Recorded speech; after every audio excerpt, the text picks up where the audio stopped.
आप सभी को बहुत बहुत नमस्कार। अभी तक जैसा कि मैं देख पा रहा हूँ हमारे साथ करीबन 1000 से ज्यादा प्रतिभागी जुड़ चुके हैं इस वेबिनार में।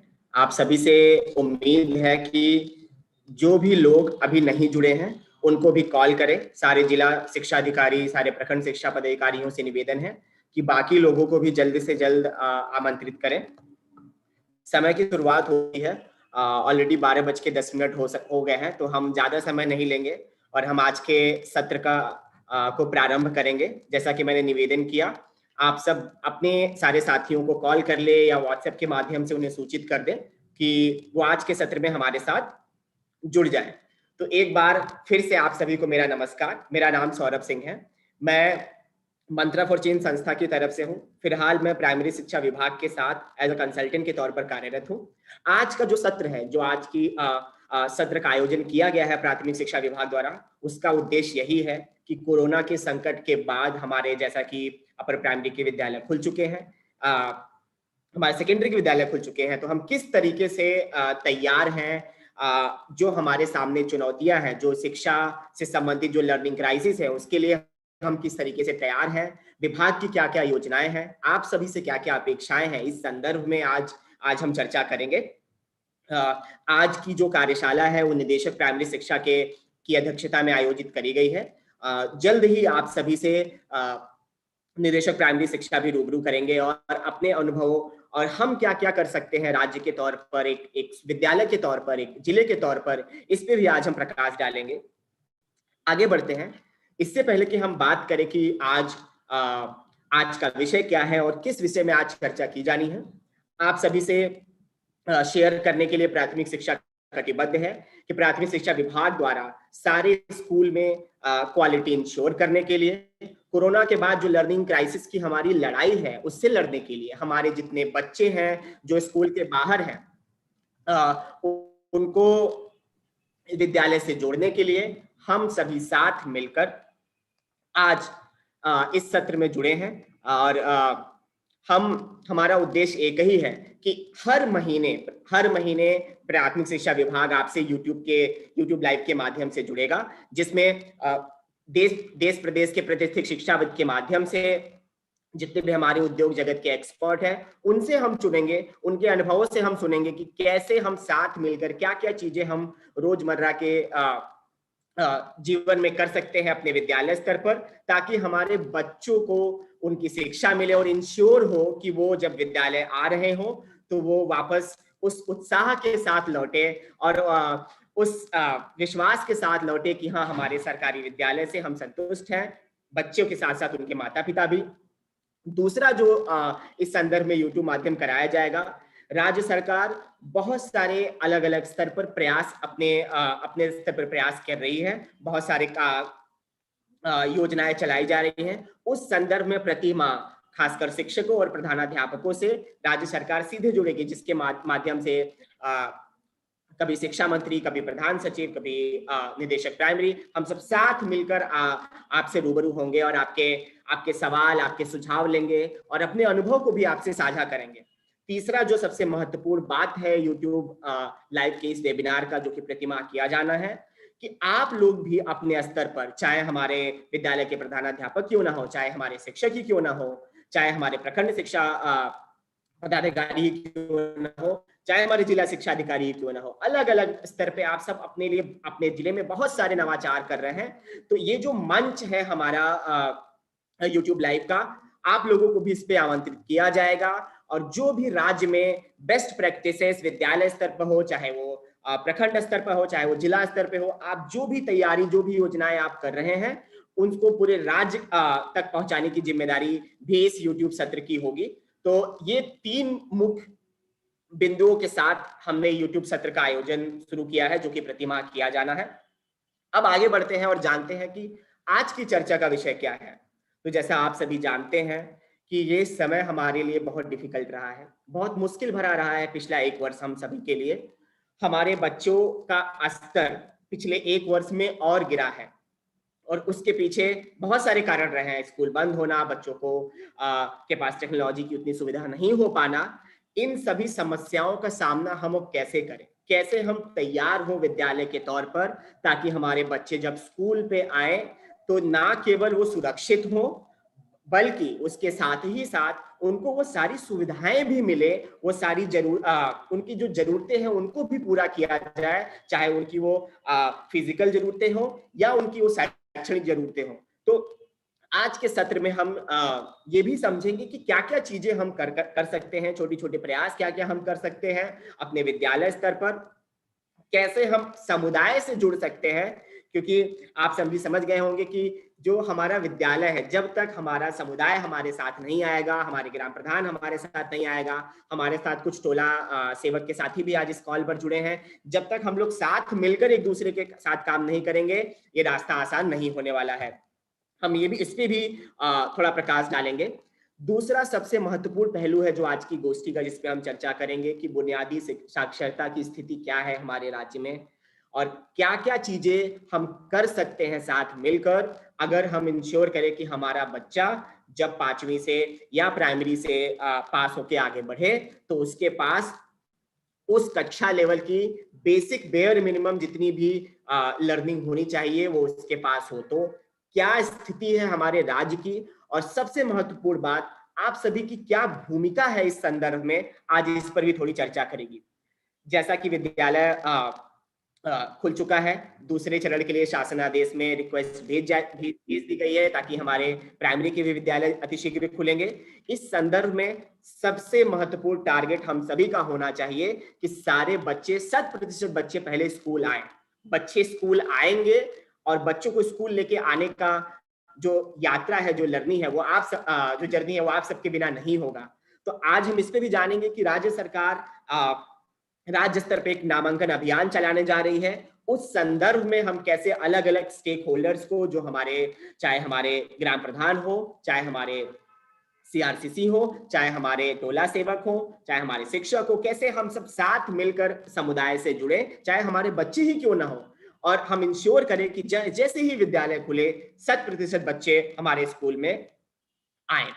इसके बाद हम जानेंगे शिक्षा विभाग ने इस साल, इस पूरे एकेडमिक ईयर के लिए और आने वाले सालों के लिए कुछ योजनाएं बनाई हैं, और बहुत जरूरी है इन योजनाओं में आपकी सहभागिता, क्योंकि जब तक आपका सहयोग नहीं मिलेगा, आपका हमें मार्गदर्शन नहीं मिलेगा, हमारी कोई योजना सफल नहीं होगी। तो आज हम इस पर भी चर्चा करेंगे कि विभाग की तरफ से क्या क्या प्रयास किए जा रहे हैं, क्या क्या चीजें आप तक पहुंचाई जा रही हैं, और विभाग कैसे आपको मदद करने के लिए कटिबद्ध है। और आप अपने स्तर पे, चाहे हमारे प्रखंड शिक्षा पदाधिकारी हो, हमारे साथ कुछ जिला शिक्षा अधिकारी भी जुड़े हैं कॉल पर, हम सब साथ मिलकर कैसे अपने जिला, अपने ब्लॉक, अपने क्लस्टर और अपने विद्यालय के सर्वांगीण विकास के लिए काम करें, तो आज हम उस पर भी बातचीत करेंगे। आइए अब आज के पहले बिंदु की तरफ बढ़ते हैं। क्यों जरूरी है? हम हमेशा बात करते हैं कि कोविड के बाद विद्यालय जब खुलेंगे तो माता पिता के बीच एक डर सा बना हुआ है। अभी मैं कल ही कुछ क्लस्टर कोऑर्डिनेटर से बात कर रहा था, तो उनसे बात करके एक चीज समझ में आई कि एक डर है कि मेरा बच्चा जाएगा तो वहां पे सेफ्टी है कि नहीं है, मेरी बच्चियां जो जाएंगी तो मेरा विद्यालय साफ है कि नहीं है, विद्यालय में जो वॉशरूम है, जो साफ सफाई है, क्या सैनिटाइजेशन हुआ है कि नहीं हुआ है।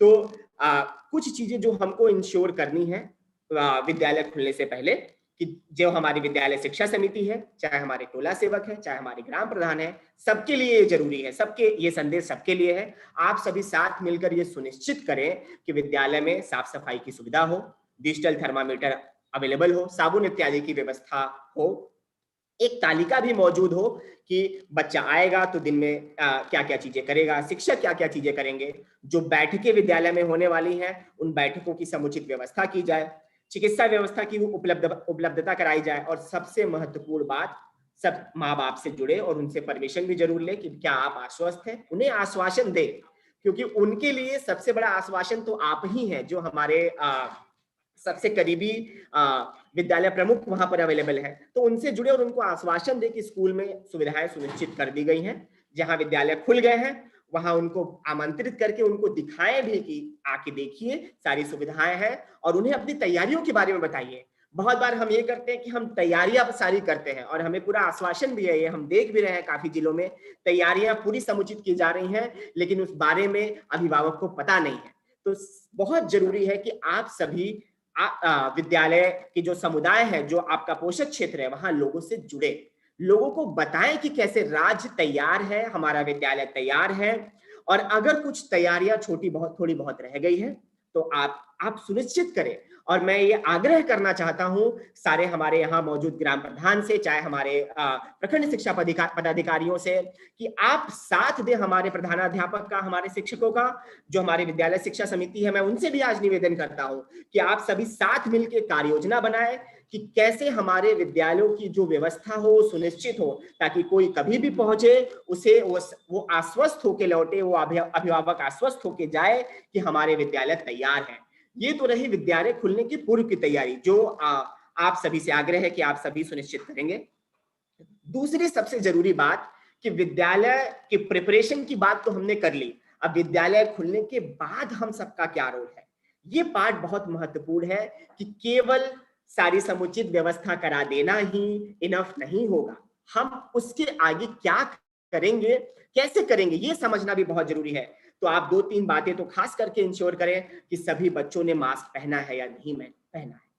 अगर किसी बच्चे की स्थिति आपको सही नहीं लग रही है, उसे कुछ बुखार है या सर्दी खांसी है, तो उसके अभिभावक से जुड़े और तुरंत इंश्योर करें कि वो बच्चा वापस जाए, क्योंकि विद्यालय की सुरक्षा की जिम्मेदारी आप सभी की है। वहां पे जो राज्य के लीडर हैं वो आप सभी लोग हैं। तो ये फैसला आप अपनी समझबूझ से ले, जरूरत पड़ने पर प्रखंड शिक्षा पदाधिकारी और अपने क्लस्टर कोऑर्डिनेटर से भी राय लें। अगर कहीं आपको किसी तरीके की दिक्कत आ रही हो, हम सभी लोगों से डायरेक्टली कनेक्टेड है, किसी तरह की जरूरत या कोई दिक्कत हो, आपका सीधे संदेश राज्य तक पहुंच जाएगा, प्राइमरी निदेशक तक पहुंच जाएगा। यहाँ पे हमारे डिप्टी डायरेक्टर अमर भूषण जी, निदेशक प्राइमरी शिक्षा रंजीत कुमार सर, पूरी हमारी टीम है जो इन स्कूलों में क्वालिटी के लिए ही काम कर रही है। दिन प्रतिदिन हमारी सारी मीटिंग इसीलिए हो रही है, तो आप ये संदेश हम तक पहुंचाए। अगर कुछ सुझाव आप देना चाहते हैं तो इस YouTube के माध्यम से आप चैट पर भी डाल दें, हमें वो संदेश मिल जाएगा, हम कोशिश करेंगे कि जल्द से जल्द इसका निवारण भी करें। तीसरी सबसे महत्वपूर्ण बात यह है कि ये वन टाइम एक्टिविटी नहीं है कि हमने एक बार साफ कर लिया, हम तैयार हो गए, हमने सबको एक बार बता दिया कि विद्यालय खुल गए हैं, इनफ नहीं है। आपको लगातार एक जन आंदोलन जैसे चलाना पड़ेगा, तभी जाके हम इंश्योर कर पाएंगे कि हमारे सारे बच्चे और उनके अभिभावक इस बात से अवगत हो कि हमारे विद्यालय तैयार है और वो स्कूल में अपने बच्चे को भेजने के लिए सुनिश्चित रहें। दूसरी सबसे महत्वपूर्ण बात, जब बच्चा स्कूल में आ रहा है, जब तक कि विभाग एक कार्य योजना बना रहा है और आप सभी से जुड़ेगा कि उन बच्चों के लर्निंग लॉस के लिए क्या करना है, खासकर मैं प्रधानाध्यापक और शिक्षकों से अनुरोध करना चाहूंगा कि आप सभी साथ मिलकर जायजा ले कि बच्चे की लर्निंग स्थिति क्या है, बच्चे को किस तरीके की रिक्वायरमेंट है, किस तरीके की सुधार की जरूरत पड़ेगी, क्या क्या कार्य योजनाएं आप विद्यालय स्तर पर कर सकते हैं, उसके लिए एक कार्य योजना बनाए, एक विद्यालय विकास योजना बनाए। और इसके लिए मैं यहाँ पर मौजूद सारे प्रखंड शिक्षा पदाधिकारी, क्लस्टर कोऑर्डिनेटर से निवेदन करूंगा कि यथासंभव जिस भी प्रकार की सहायता विद्यालय प्रमुख को जरूरत हो, उन्हें वो सारी सहायता प्रदान करें और सुनिश्चित करें। तो मैंने 2 बातें करी, मैं फिर से रिवीजन करूंगा। पहले तो विद्यालय की सेफ्टी, विद्यालय की सुरक्षा सुनिश्चित करना आप सभी की जिम्मेदारी है। खासकर मेरा अनुरोध है विद्यालय शिक्षा समिति से, टोला सेवक से, हमारे प्रधानाध्यापक से, कि आप सब साथ मिलकर ये सुनिश्चित करें कि विद्यालय हमारे सिक्योर हो, हमारे विद्यालय साफ सुथरे हो, हमारे विद्यालयों में सुरक्षा व्यवस्था प्रॉपर हो। दूसरी बात जो मैंने करी कि इस बारे में ये अब यही सही समय है कि आप सभी विद्यालय से निकले और नियमित रूप से, चाहे आप जैसे हम चाय पर चर्चा करते हैं, चाय पर चर्चा के माध्यम से, होम विजिट के माध्यम से, अब समुदाय में जाएं, लोगों से जुड़े, उनसे बताएं कि हम स्कूल तैयार है, उनकी जरूरतों को सुने, वो क्या अपेक्षाएं करते हैं, वो क्या क्या दिक्कतें महसूस कर रहे हैं, उनसे भी सुने और साथ मिलकर समझे कि कैसे क्या क्या चीजें हम अपने विद्यालय स्तर पर कर सकते हैं। हो सकता है गया की विद्यालय और उसके समुदाय की समस्या अलग हो, पटना की समस्या अलग हो और नालंदा की समस्या अलग हो।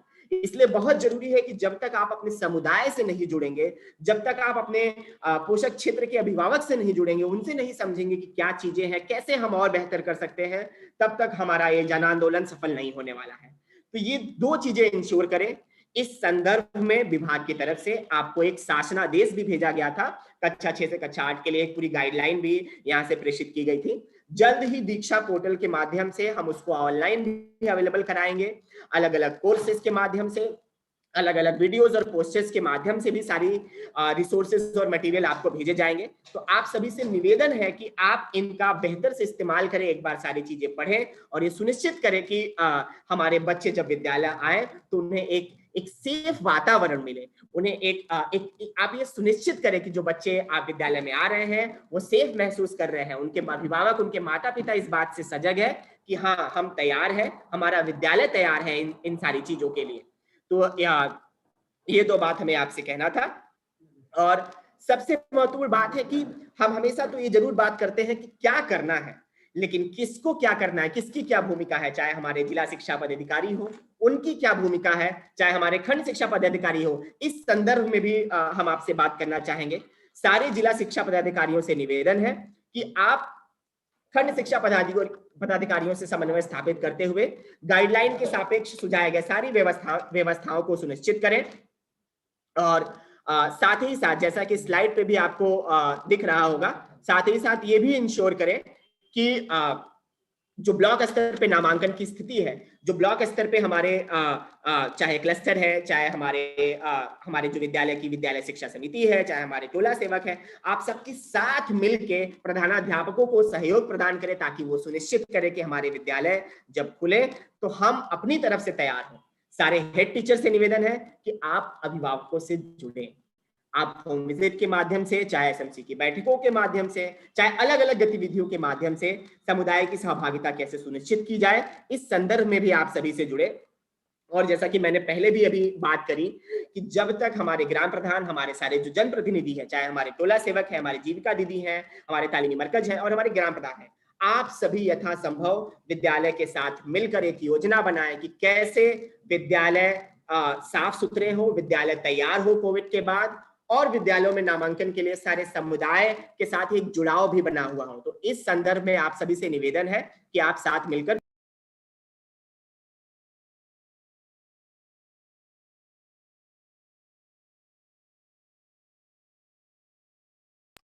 ठीक है। तो यहां तक मुझे आप सभी से बात करना था।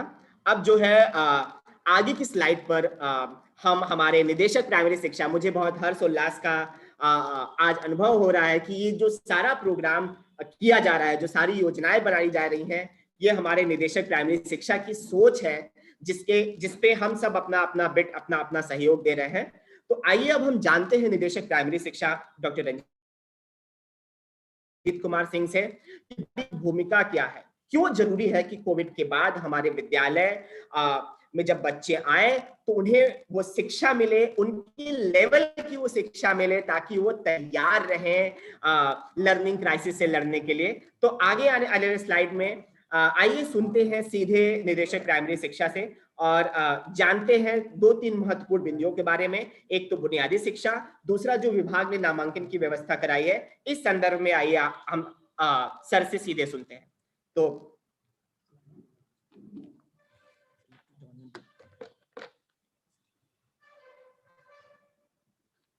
सभी को नमस्कार। और बुनियादी शिक्षा, जैसा कि सौरभ बता रहे थे कि बुनियादी जो फाउंडेशनल लिटरेसी न्यूमरेसी है उसकी जरूरत इसलिए प्राइमरी लेवल पे बच्चों को नहीं बताया जाएगा कि वो 1+1+3 कितना होता है, या फिर जब तक वो लैंग्वेज को नहीं सीखेंगे, यानी वो कोई भी लैंग्वेज, लोकल लैंग्वेज हो या फिर हिंदी हो, इंग्लिश हो, जिस भी लैंग्वेज में। चूंकि आप नेशनल एजुकेशन पॉलिसी 2020 में आपने देखा होगा कि लोकल लैंग्वेज को बढ़ावा देने की बात की गई है, लेकिन कोई भी लैंग्वेज में जब तक लैंग्वेज की जानकारी नहीं हो, ज्ञान को अर्जित नहीं किया जा सकता है।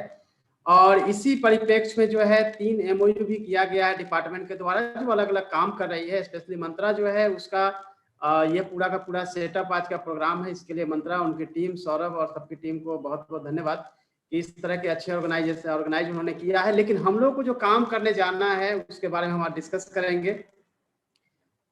गरीब गरीब होते जाते हैं जबकि अमीर अमीर होते जाते हैं। मैं अब इसको बहुत अच्छे से डिफाइन करने की कोशिश करूंगा किस तरह से हो रहा है। आप जिसे देख सकते हैं डायग्राम में कि जो गरीब होते हैं किस तरह से गरीब होते हैं, अमीर जो है वो किस तरह से अमीर होते जाते हैं। बस ऐसे समझ सकते हैं। अगर कोई भी व्यक्ति या परिवार चाहता है कि गरीबी से अमीरी में जाना है तो उसको एजुकेशनली साउंड करना पड़ेगा, तभी जो है सोसाइटी को अपलिफ्ट किया जा सकता है। क्योंकि इसके अलावा कोई भी इंस्ट्रूमेंट इस यूनिवर्स में नहीं है जिसके द्वारा गरीबी को दूर किया जा सकता है। अगर कोई भी गरीब फैमिली है, उसके बच्चों को अगर अच्छी शिक्षा मिले और वो सेल्फ डिपेंडेंट हो जाए, अच्छे जगह जॉब करे या फिर वो स्वरोजगार करे, तो जाके वो परिवार जो है गरीबी से बाहर निकलता है। अदरवाइज क्या होता है कि जैसे ही वो परिवार फिर से उसी छोटे काम में लग जाते हैं, पढ़ते नहीं है और फिर वो मजदूर बन जाते हैं, तो अल्टीमेटली वो पूरा का पूरा जो गरीबी का कुचक्र है वो कंटिन्यू जारी रहता है। और आप इस स्लाइड से के माध्यम से देख सकते हैं कि अलग अलग स्टेज में किस तरह से बुनियादी साक्षरता क्यों जरूरी है। क्योंकि आप सबको पता है कि जिस पेड़ का जड़ जितना मजबूत होता है उतना ही बड़ा पेड़ बनता है। बट वृक्ष का अगर आप जड़ देखेंगे तो उसके जो जड़ है काफी दूरी तक फैली होती है, छोटे वृक्ष उसके जड़ बहुत छोटे होते हैं। जितनी अच्छी शिक्षा हम बुनियादी लेवल पे, प्राइमरी लेवल पे देंगे, वही जो है वो फाउंडेशन होता है। यानी जब हम घर बनाते हैं तो भी हमारा फाउंडेशन जो है वो इतना स्ट्रांग होना चाहिए कि हम 10-12 फ्लोर तक ले जा सके। तो पहले से प्लानिंग होती है कि हमें कितना फ्लोर तक मकान को ले जाना है। सेम थिंग एजुकेशन में जितना ज़्यादा हम फोकस करेंगे प्राइमरी एजुकेशन पे, जितना अधिक स्ट्रॉन्ग करेंगे, उतना ही हमें जो है अचीवमेंट आगे देखने को मिलेगा। हायर एजुकेशन में भी हम अच्छा कर सकते हैं। और आपने देखा भी होगा जो स्टूडेंट बचपन से ही प्राइमरी एजुकेशन में अच्छे होते हैं वो आने वाले समय में बहुत बड़ी उपलब्धियां हासिल करते हैं। तो इन सब बातों को ध्यान में रखते हुए जरूरी है कि उनको प्रॉपर जो है एजुकेशन दिया जाए। आपको मैं बताने जा रहा हूं कि किस तरह से बच्चों के पढ़ने का स्तर जो है धीरे धीरे गिरते जा रहा है। नेशनल लेवल और स्टेट दोनों ही असर का रिपोर्ट है जिससे प्रथम ने रिव्यू किया था। अब इसको देखेंगे कि यह पाठ बच्चों का एक नमूना है जिसे स्टैंडर्ड सेकेंड द्वारा पढ़ने की उम्मीद है। लेकिन पढ़ने की में जो दिक्कत हो रही है, आप भी ग्रामीण लेवल पे जितने भी हमारे साथ आज जुड़े हैं, टोला सेवक, तालीमी मरकज, सभी जनप्रतिनिधि, सभी बीडीओ, बीईओ, डीओ, डीपीओ, जीविका दीदी, हमारे बहुत सारे जो यूथ हैं, youth volunteers, youth for Bihar के जो टीम है, अलग अलग एजुकेशनल के लिए काम कर रहे हैं, एडू लीडर के रूप में काम कर रहे हैं, सभी लोग हमारे साथ जुड़े हैं और बड़ी संख्या में आप सभी जुड़े हैं। तो मैं आपको बताना चाहूँगा इस स्लाइड के माध्यम से कि किस तरह से एक बच्चा जो है सेकेंड स्टैंडर्ड में उसको नहीं पढ़ पाता है और धीरे धीरे जो बुनियादी कौशल पे जो लॉस है वो आप देखेंगे कि हमारी जो है वो बढ़ती जाती है। और जैसा कि सौरभ पहले आपको बता रहे थे कि आप सबको पता है कि कोविड-19 के चलते पिछले साल कोई भी स्कूल खुली नहीं। बच्चे जो है नेक्स्ट क्लास में इस बार बिना एग्जाम के उनको हम लोग अपग्रेड कर रहे हैं, यानी कि नेक्स्ट क्लास में वो चले जाएंगे। तो पिछले क्लास के अप्रैल, मई, जून ये 3 महीना तक उनको हम लोग पढ़ाने जाने वाले हैं कि 3 महीने तक वो ब्रिज कोर्स करेंगे पिछले साल का। तभी जो है नेक्स्ट क्लास के लिए वो जो है चले जाएंगे, नेक्स्ट क्लास में उनका नामांकन ऑटोमेटिक हो जाएगा। नामांकन क्यों जरूरी है यह जानना जरूरी है कि नामांकन जितने अधिक होगी, लेफ्ट आउट बच्चे उतने कम हो जाएंगे और हमारी सोसाइटी को अपलिफ्ट करने के लिए बहुत बड़ा इंस्ट्रूमेंट जो है एजुकेशन है, मैंने पहले बताया है। हम लोग एक बहुत बड़े लेवल पे जो है इनरोलमेंट ड्राइव जो है वो शुरू करने जा रहे हैं। इनरोलमेंट ड्राइव का उद्देश्य यह है कि कोई भी बच्चा किसी भी स्टैंडर्ड क्लास का हो वो स्कूल से लेफ्ट आउट नहीं हो। पूरे बिहार में मार्च महीने में, डेट में बाद में आपको अनाउंस करूंगा, पूरे बिहार में हम लोग सभी के सहयोग से एक बड़े लेवल पे इनरोलमेंट ड्राइव चलाने जा रहे हैं ताकि एक रिकॉर्ड तो हो ही, साथ ही कोई भी बिहार के बच्चे जो है स्कूल से बाहर नहीं हो। उसमें सभी की सहयोग की जरूरत है। जैसा कि मैंने लेटर इशू किया था उसमें आपने देखा होगा। लेकिन इससे पहले वातावरण निर्माण की जरूरत होगी जिसमें कि आप साइकिल रैली या फिर पैदल यात्रा, रैली, होम विजिट करेंगे, मशाल रैली निकालेंगे, डोर टू डोर विजिट करेंगे, शिक्षा चौपाल शाम के समय लगाएंगे क्योंकि किसान जो होते हैं वो खेत में होते हैं। दिन में, इवनिंग के समय में आप चौपाल लगाएंगे मोहल्ले टोले के लेवल पे। और सभी के सभी शिक्षकों का दायित्व है, टोला सेवकों का दायित्व है, तालीमी मरकज का दायित्व है, ब्लॉक एजुकेशन ऑफिसर का दायित्व है, सभी जनप्रतिनिधि, वार्ड मेंबर, पंच, सरपंच, मुखिया जी, प्रमुख, जिला परिषद के सदस्य, जिला परिषद अध्यक्ष, अध्यक्षा, सभी जनप्रतिनिधि सहित सभी शिक्षकों और जितने भी हमारे विद्यालय शिक्षा समिति से जुड़े हुए मेंबर्स हैं और गांव के सभी नागरिक, सभी हम सबका दायित्व है कि हम किसी बच्चे को बाहर न रहने दें, उनका नामांकन हम सुनिश्चित करवाएं, ताकि एक बार वो विद्यालय में आ जाएं तो उनको आगे की स्टडी को हम लोग प्रॉपर ले जा पाएं। और इसके लिए बड़े लेवल पे हम लोग अभियान चलाने जा रहे हैं। ये अलग, ये तो डेट अभी हमने रखा है, डेट को हम बाद में फिर बताएंगे। इसको जरा वो कर दीजिए टोटल। तो अब हम लोग आप लोगों को बताने जा रहे हैं कि हमारी इसके लिए 24 इस महीने के 24 फरवरी को मीटिंग है, जिसमें कि विस्तृत रूपरेखा दी जाएगी। लेकिन वातावरण निर्माण के लिए आज आप सबसे मैं जुड़ा हूं, ताकि यह उद्देश्य जो है उसको पूरा किया जा सके। आपको पता होगा, मैं इससे पहले डिस्ट्रिक्ट मजिस्ट्रेट सीतामढ़ी था, जहां 1 घंटे में 17,600 एडमिशन कराया गया था, जो कि Limca book of world record बना था। यानी एक जिले में जब 17,000 एडमिशन कराए जा सकते हैं, तो आप उम्मीद कर सकते हैं कि पूरे 38 जिले में कितनी बड़ी संख्या लाखों में होगी। और वैसे स्टूडेंट का भी नामांकन कट किया गया था, या भी घोस्ट स्टूडेंट को डिलीट किया गया था, जो दूसरे स्कूल में पढ़ते हैं, यानी प्राइवेट में, या फिर वो गवर्नमेंट स्कीम्स का लाभ लेने के लिए नामांकन रखे, उनके नाम भी काटे गए थे, ताकि जेन्युइन जो स्टूडेंट है वो संख्या हमारे पास हो, और उसको हम पूरा करने के लिए दिन रात लगे हुए हैं। हमारी अब कोशिश यह है कि आप सब जानते हैं, नेशनल एजुकेशन पॉलिसी 2020 में अभी फाउंडेशनल न्यूमरेसी लिटरेसी पे जोर दिया गया है, प्री स्कूलिंग। यानी कि अभी हम लोग क्लास जो है स्टैंडर्ड 1 से शुरू करते हैं, लेकिन उससे पहले 3 साल जो है आंगनबाड़ी सेंटर्स में होते हैं। और आंगनबाड़ी सेंटर्स केवल न्यूट्रिशनली यानी कि पोषण के लिए ही नहीं है, बल्कि वहाँ पे पढ़ाना भी है, अक्षर ज्ञान भी कराना है, खेल खेल में पढ़ाना है, और टैगिंग भी करने का काम चल रहा है। 1,18,000 आंगनबाड़ी सेंटर्स है। और हमारे विद्यालय जो है प्राइमरी स्कूल वो है 70,000। यानी कि आप देखेंगे तो पंचायत के हिसाब से हर पंचायत में कम से कम 8 से लेके 12 तक प्राइमरी स्कूल है, और इतनी ही उससे कम संख्या में, यानी कि 8 से लेकर 10 तक की संख्या में आंगनबाड़ी सेंटर्स है, जिनको मैप किया जाएगा, और आंगनबाड़ी सेंटर्स को स्कूल्स के साथ मैप किए जाएंगे। इसमें 5,000 ऐसे आंगनबाड़ी सेंटर्स है जो कि हमारे स्कूल में ही स्थित है, और कोशिश की जा रही है कि और भी सेंटर्स को स्कूल में ही रखा जाए, ताकि वो हमारी जो फाउंडेशनल लिटरेसी न्यूमरेसी है उसको पूरा किया जाए और उसको सफल बनाया जाए। लेकिन ये केवल शिक्षा विभाग ही सफल नहीं कर सकता है, गवर्नमेंट सिस्टम। इसके लिए सभी को एक आंदोलन और मुहिम चलाना पड़ेगा, कि ताकि सभी नागरिकों को भी यह कर्तव्य बोध हो कि उन्होंने अपने अपने क्षेत्र में अच्छे काम किए हैं। और आप सब जानते हैं कि शिक्षा का अधिकार जब आया, तो भारतीय संविधान में 3 जगहों पे जो है वो अमेंडमेंट किए गए थे, जिसमें कि फंडामेंटल ड्यूटीज में हम लोग अब तक 10 कर्तव्य पढ़ते थे, 11वां कर्तव्य है कि हम सभी का यह कर्तव्य है, भारतीय नागरिकों का, कि वह 6 से 14 साल के बच्चों को स्कूल में दाखिला करवाए, उसको पढ़ाए। तो आप समझ लीजिए कि हमारी फंडामेंटल राइट्स 21A जोड़ा गया था, जिसमें कि यह राज्य को हमारा कर्तव्य, ये हमारा राइट्स था, फंडामेंटल राइट्स था कि हम बच्चों को जो है वो पढ़ाएंगे। लेकिन कर्तव्य भी बोध कराया गया था 51K जोड़कर। और उसी तरीके से आप देखेंगे कि हमारी जो है वो 45A directive principle of state, यानी राज्य का कर्तव्य भी बताया गया, राज्य का भी ड्यूटी बताया गया कि आप 6 से 14 वर्ष के बच्चों को पढ़ाएंगे। लेकिन 6 से 14 की नहीं, अब बात हम लोग कर रहे हैं 3 से लेकर 14 तक का, क्योंकि 3 से लेकर तक का जो समय है उसमें प्री स्कूलिंग हमें करनी है। और आप पहले से भी देखेंगे प्राइवेट स्कूल में LKG UKG यानी 3 साल पहले से ही वो प्रोग्राम बना हुआ है, जिसको कि आप समझेंगे कि अब एक्सटेंशन किया जा रहा है। और हम लोग अब गवर्नमेंट स्कूल्स में भी इसको करने जा रहे हैं, और 3 महीने का ब्रिज कोर्स करवाएंगे, ताकि पिछले साल जो बच्चे नहीं पढ़े हैं उनको एक पैकेज के रूप में पढ़ाया जाए। मटेरियल्स रेडी हो रहा है, मटेरियल्स आप लोगों को दे दिया जाएगा। 3 महीने के बाद उनको नेक्स्ट क्लास में चले जाएंगे, और सभी के सभी सेकेंड में है वो फर्स्ट पढ़ेंगे, जो थर्ड में है सेकेंड पढ़ेंगे, फोर्थ में वो थर्ड क्लास का पढ़ेंगे, और फिर वो नेक्स्ट क्लास में चले जाएंगे। तो ये एक सैद्धांतिक मंजूरी मिल गई है सरकार से, अभी कैबिनेट से अप्रूव हो जाएगी, और फिर वो देखेंगे। अब आपके मन में क्वेश्चन होगा कि 1 से 5 तक के बच्चों का स्कूल कब खुलेगा, तो जल्दी ही यह निर्णय होगा, और मार्च फर्स्ट वीक में हम लोग इसको कर पाएंगे।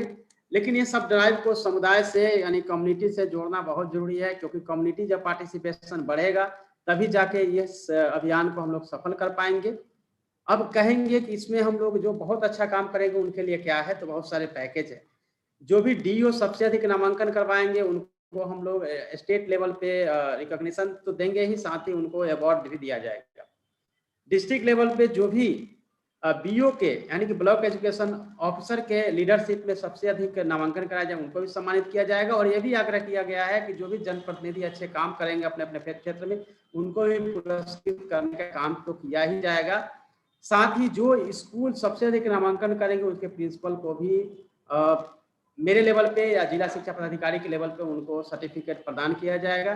तो स्कूल से लेकर स्टेट लेवल तक वैसे सभी जो इसमें काम कर रहे हैं, जुटे हुए हैं, उन सबको रिवॉर्ड अवार्ड दिया जाएगा। यह भी एक हमने प्रोविजंस रखे हैं। और जब भी हम कुछ भी काम आगे करेंगे, प्रमोशनल या कुछ भी, तो इन सब चीज़ों को भी देखा जाएगा। स्कूल को मॉडल स्कूल बनाना बहुत ज़रूरी है।